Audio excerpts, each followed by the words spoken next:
Beach, California. It's a really nice day. Chilly in the air for sure, but very nice. Look at those waves, and not a single person out right here. Look at that set coming in. Let's switch around the camera and have a look. Not a single person out. Look at that wave.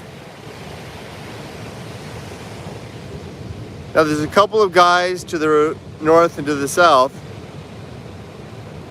Better waves down there towards the pier.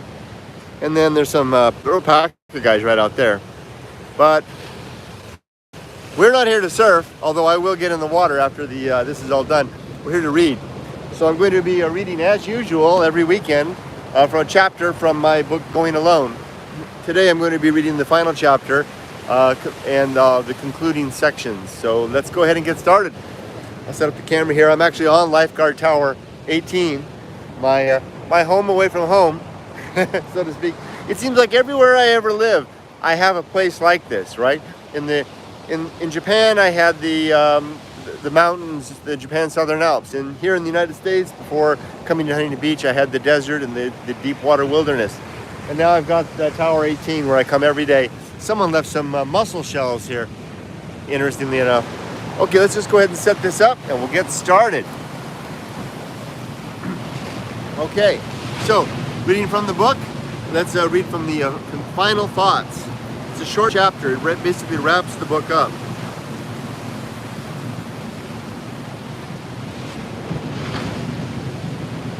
And then the concluding bit. So the last bit is final thoughts, and there's an image there drawn by my daughter showing an interesting view of a man in the sun with a strange type of a silhouetted sun shadow. Here we go. Final thoughts before I leave you alone. Going alone is less about going solo into wild places or living tolerant of solitude or without the warm blessing of family and friends, and more about a willingness to carry on through life with a positive, optimistic spirit in spite of the perceived void-like indifference of nature. It's about making life good and just and communal, where the responsibility for defining goodness is our own, resting on our own shoulders, with additional responsibility to live well and to also actively work to improve this good living with each passing day. You are among this tribe if you do not shy away from what you find or do not find, more importantly, in the wild or in solitude or in the quiet moments alone with your mind. And if you decide instead to actively do something about these discovered facts in order to make something beautiful and meaningful of your brief life and days, and if you do this of your own volition mostly, not relying on others to pave over and civilize the wild with their own unfounded explanation, excuse, or dogma, then you will rise to your full stature as a person of reason, an individual of truth, someone both humbled and in awe of the uncertain night and willing to live the good life in that dim, obscure place to the end of your days, or until discovery and effort at last reveal or produce some truer light.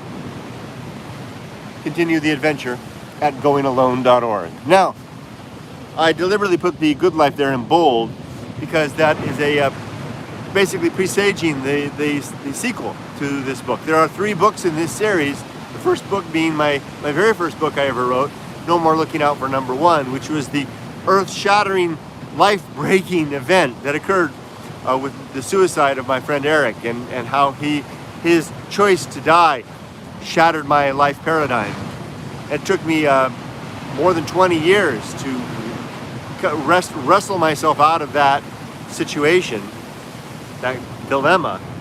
Although his example in a way rescued me right away from a dark path that I was on, but eventually led to the writing of this book, which was the going out part.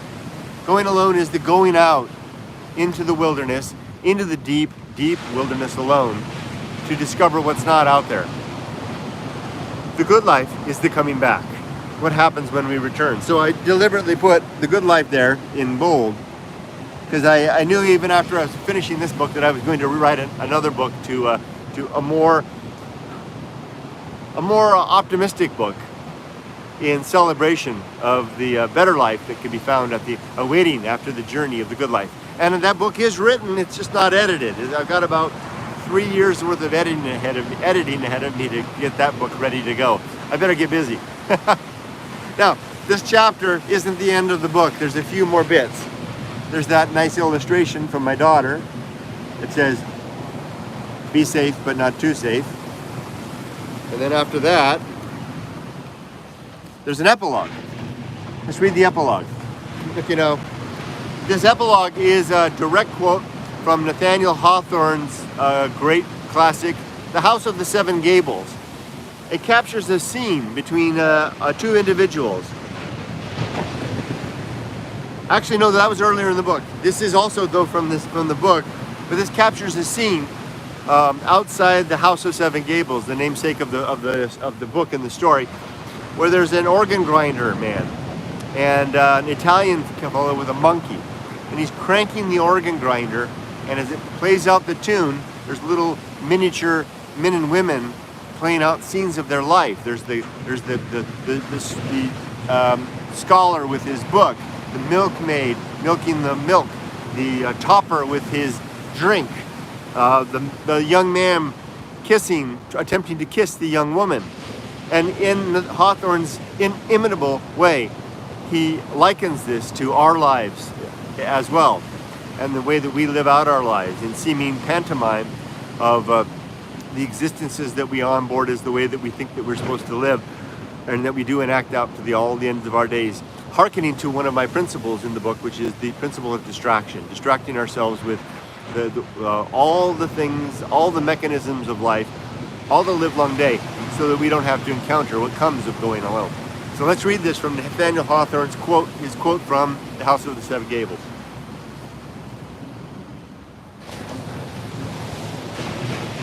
Epilogue.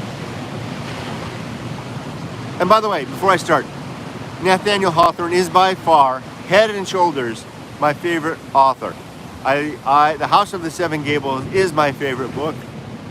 So you're reading a bit, and his writing style is simply the best. Here we go. So I'll do my best to live up to that. Epilogue.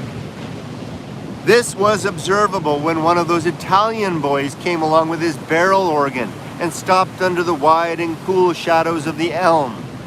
With his quick professional eye, he took note of the two faces watching him from the arched window and, opening his instrument, began to scatter its melodies abroad.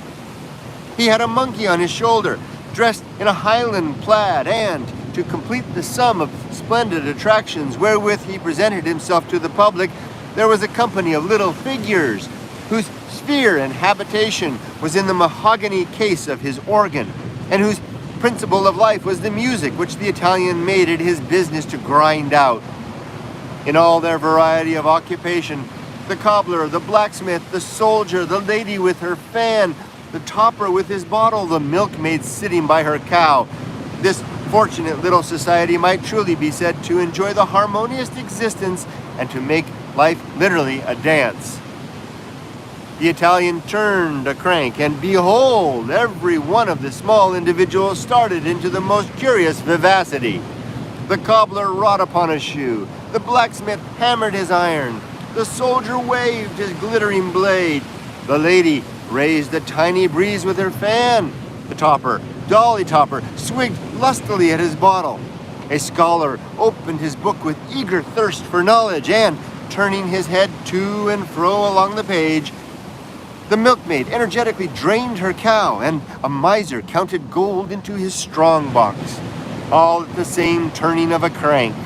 Yes, and moved by the same self-impulse, a lover saluted his mistress on her lips, possibly some cynic at once merry and bitter had designed to signify in this pantomimic scene that we mortals, whatever our business or amusement, however serious, however trifling, all dance to one identical tune, and in spite of our ridiculous activity, bring nothing finally to pass. For the most remarkable aspect of the affair was that, at the cessation of the music, everybody was petrified at once, from the most extravagant life into a dead torpor. Neither was the cobbler's shoes finished, nor the blacksmith's iron shaped out, nor was there a drop less of brandy in the toper's bottle, nor a drop more of milk in the milkmaid's pail, nor one additional coin in the miser's strong box. Nor was the scholar a page deeper in his book. All were precisely in the same condition as before they made themselves so ridiculous by their haste to toil, to enjoy, to accumulate gold, and to become wise. Saddest of all, moreover, the lover was none the happier for the maiden's granted kiss, but rather than swallow this last too acrid ingredient, we reject the whole moral of the show. Nathaniel Hawthorne. Basically, Nathaniel Hawthorne's bit right there sums up my whole entire book. Except for the question of what do you do with that? What do we do when we recognize ourselves in Nathaniel Hawthorne's tale of the pantomime? What do we do when we see that that's us? Hawthorne didn't answer it. I have made an effort to. That's what the purpose of this book is all about. Okay, now carrying on a little further. That's not the end, but wait, there's more. We're going to have the next bit is from the Bible, Ecclesiastes 9. Let's read. I was startled when I read the Bible every day. I'm a really big fan of the Bible. And I was startled when I read this bit in the Bible. I went, oh my gosh, it's in there too? Here we go.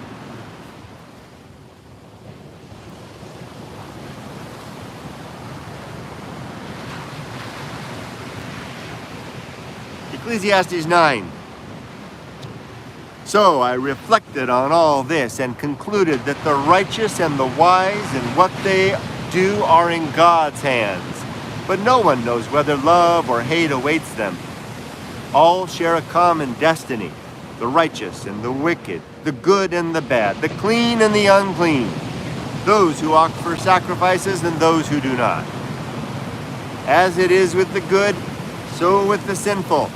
As it is with those who take oaths, so with those who are afraid to take them, afraid to take them.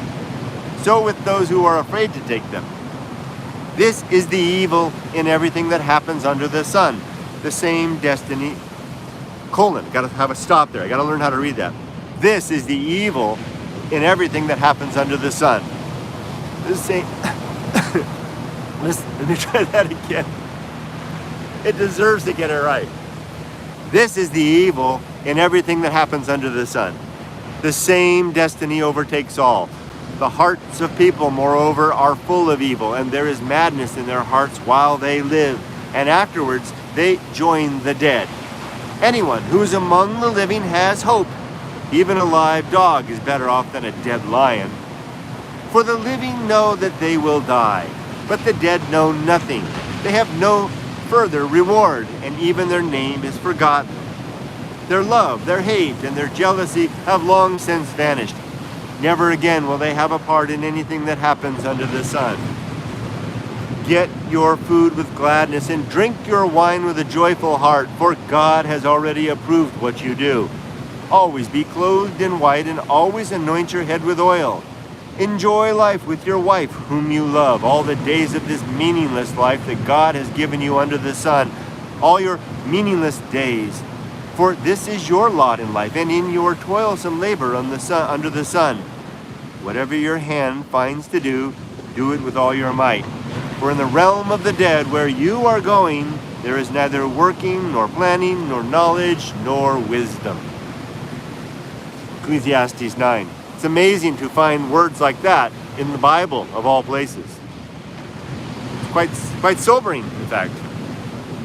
Okay, the next, but wait, I said, yeah, there's more yet.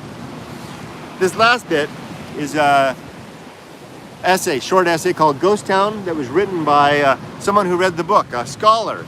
And he reached out to me and wanted to meet me. So we met here in Los Angeles, and we talked about the book. And he gave me this story called Ghost Town, which he wrote basically talking about his own life. He's an old man, not long for the world, and he's basically writing about how the old become ghosts, even before they're dead. Let's hear what he has to say. And it's anonymous. I left it anonymous because he basically wanted to be that way. He recognized it, though that he's still alive at his old age.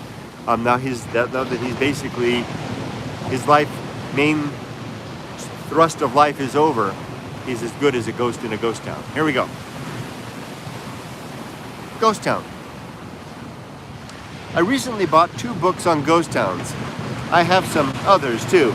As I read them a bit, as I read in them a bit, I saw the ghost towns as a metaphor for my own life. I once had some action going on. It may even have appeared to others that as though I was something special.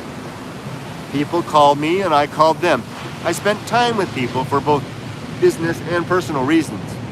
I'm not doing a good job. Let me start this over. This deserves a good reading. Let me try again. Step back, come back.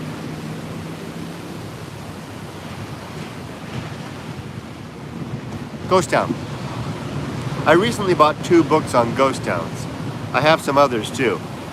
As I read in them a bit, I saw the ghost towns as a metaphor for my own life. I once had some action going on. It may even have appeared to others as though I was something special. People called me and I called them. I spent time with people for both business and personal reasons.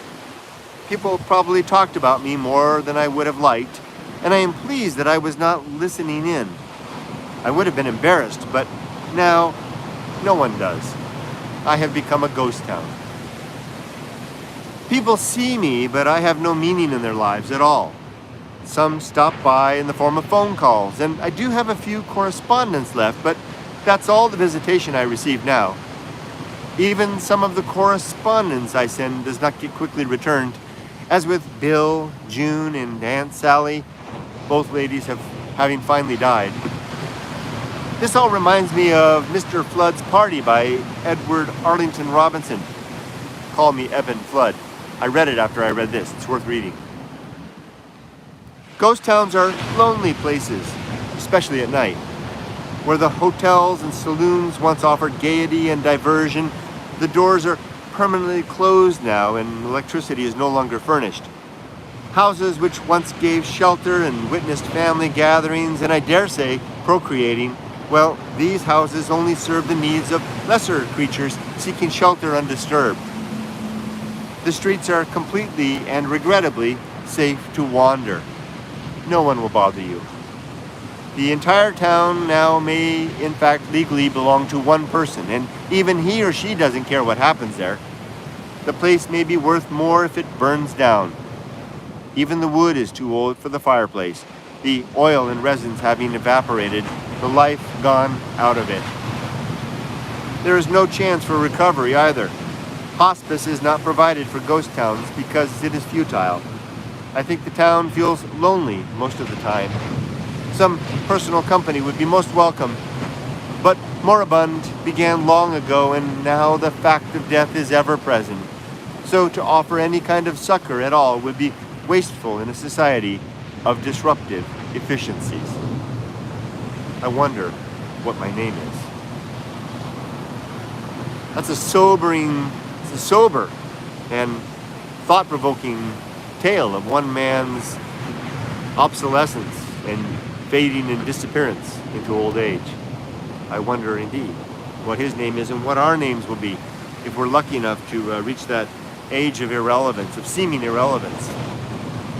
After that in the book, there's just a recommended reading section. This has 18 books that are listed. My recommended reading, started writing this book due to the many young people, particularly young men, aged 18 to 26, that would write to me over the course of the years asking my suggestions about how to live an adventurous life. And I started giving them recommendations to read as well. Sometimes they would ask me. And this is the reading list that I offer now. It's 18 books and I order them in the order in which I recommend that they actually be read. And these books are, in order, number 1, Walden, 2, Cosmos, 3, The Scarlet Letter, 4, Meditations, 5, Moby Dick, 6, The Discourses by Epictetus, 7, The Grapes of Wrath, 8. Epistles of Seneca. 9. Self-Reliance by Emerson. 10. The Selfish Gene by Dawkins. 11. The House of the Seven Gables. 12. Pilgrim at Tinker Creek. 13. The Code of Hammurabi. 14. Enuman Elish. 15. The Torah with commentary by Rabbi Rashi.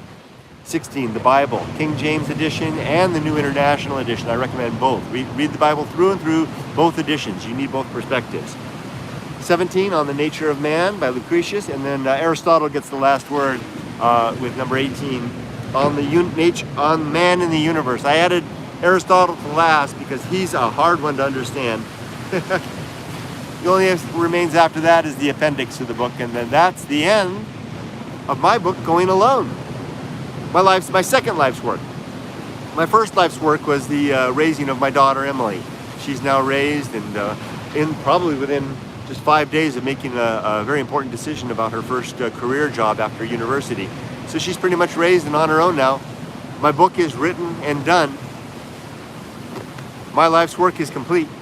So at this point forward, at just a few months shy of 60 years old, I'm basically now just free to ride the roller coaster of whatever time remains. I'll continue to work hard at this stuff. I've got about 334 days of formal work left before I'm retired, and then I'm really free. And I'm going to make the best use of it I can, all the while making sure that I'm ready to die at any moment, especially with my life's work complete and my relationship sound and my affairs being in order. But so I'll keep making these videos as long as I survive to another weekend to make another one. Next week I'll be starting over with the introduction again, and we'll just keep going around this book cycle after cycle. But for now, it's time for a swim. So I wish you all the best. Remember to be safe, but not too safe. And we'll catch you on the next one. Oh, let me check to see if there's any comments. Sometimes there's comments. No comments. Okay. You all be safe, but not too safe. We'll catch you on the next weekend for this stuff. Take care. Bye-bye.